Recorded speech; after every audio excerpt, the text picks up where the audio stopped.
Ici on est à la Copoudal, donc anciennement Copoudal, maintenant comptoir agricole. Donc la Copoudal existe depuis plus d'une centaine d'années maintenant. Donc on fait uniquement des houblons alsaciens, tous nos houblons sont plantés sur nos sols. Donc on a 11 variétés, dont le Strisselspalt, l'Aramis et le Triskel qu'on a développé il y a 2 ans maintenant de notre plan de recherche. On est une coopérative, donc une coopérative c'est un assemblement, pour ceux qui ne savent pas vraiment ce que c'est, un rassemblement de producteurs qui vont cultiver le houblon pour nous et nous on va le racheter derrière. Voilà. On travaille généralement, la plus grosse partie de nos ventes se fait sur les microbrasseries. 20% de notre chiffre d'affaires se fait à l'étranger, donc notamment aux États-Unis. Alors le houblon est une plante vivace de la famille des Cannabinacées. Donc il va servir majoritairement, c'est une sorte d'épice finalement, à aromatiser la bière et à l'amériser. Ça sert aussi d'antibiotique, de bactéricide. À l'époque, si on veut, le houblon était utilisé majoritairement, si on pense aux Indian Pale Ale, utilisé pour éviter que les bières tournent pendant les voyages. Donc ça, c'est une partie de l'histoire. Après, aujourd'hui, les microbrasseries, les brasseurs vont l'utiliser majoritairement pour l'aromatiser. Avoir des goûts de papaye, de mangue. On est vraiment sur cette mode actuellement. Voilà. Après, la particularité des houblons alsaciens va être des houblons fins majoritairement. Alors là, on est dans la salle d'échantillonnage. Ce qui va se produire dans cette salle, donc on va recevoir des échantillons qu'on a pris préalablement, qu'on aura carotté.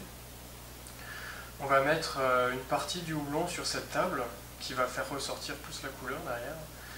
Et on va échantillonner le houblon. Alors on va les mettre de cette manière.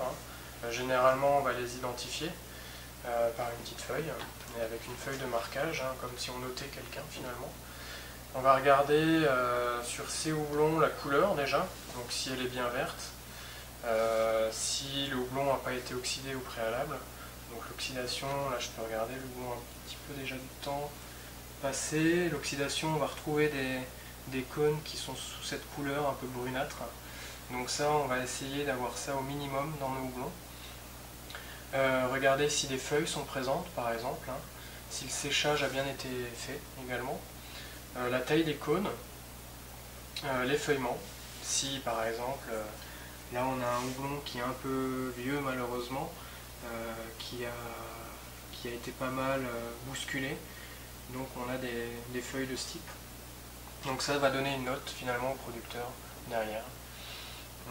La majorité aussi des houblons sont échantillonnés pour les grosses brasseries, du type Licorne, Météor, Kronenbourg. Donc les brasseurs, comme je te disais tout à l'heure, viennent ici, sélectionnent leur houblon, donc par rapport à la couleur, par rapport au cône, à l'effeuillement, à l'acide alpha qu'il y a.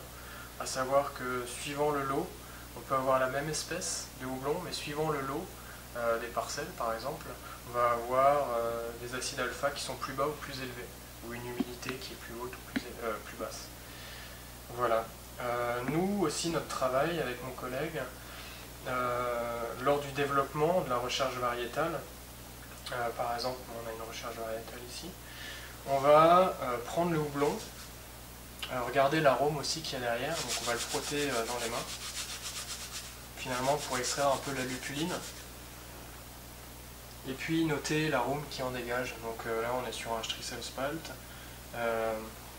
on est sur des arômes boisés, un peu osiers, légèrement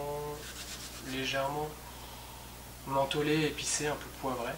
Voilà. Donc on va faire ça sur chaque houblon. Donc là, Strissel, Triskel, Aramis et des recherches variétales.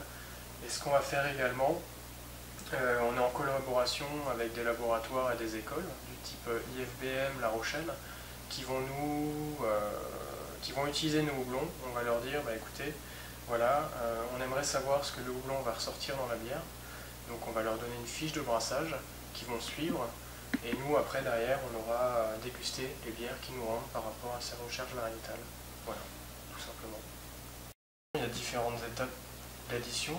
Donc on peut le mettre pendant le brassage, on peut le mettre pendant la filtration. Donc tout ça va nous donner des types d'arômes assez différents. Majoritairement, les brasseurs vont l'utiliser en début d'ébullition, donc là pour vraiment retirer tous les acides alpha du houblon, donc pour amériser la bière. En fin d'ébullition, pour apporter vraiment l'arôme, à savoir que l'arôme en fin d'ébullition, quand on va passer en fermentation, une partie de l'arôme va s'extraire si on reste en fermentation ouverte. Le dry hopping, lui, va servir, donc houblonnage à froid, va servir à encore plus aromatiser la bière, donc à extraire vraiment les huiles. Ces huiles vont apporter une meilleure tenue de mousse, par exemple, dans la bière, une rondeur supplémentaire.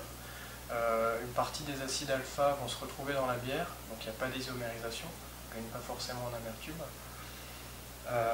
Voilà, donc majoritairement aromatiser la bière, et à savoir qu'en 4 jours, le potentiel d'extraction est arrivé à son maximum pour les huiles. Donc ce délai dépassé, on va arriver à des goûts plus végétaux, par exemple.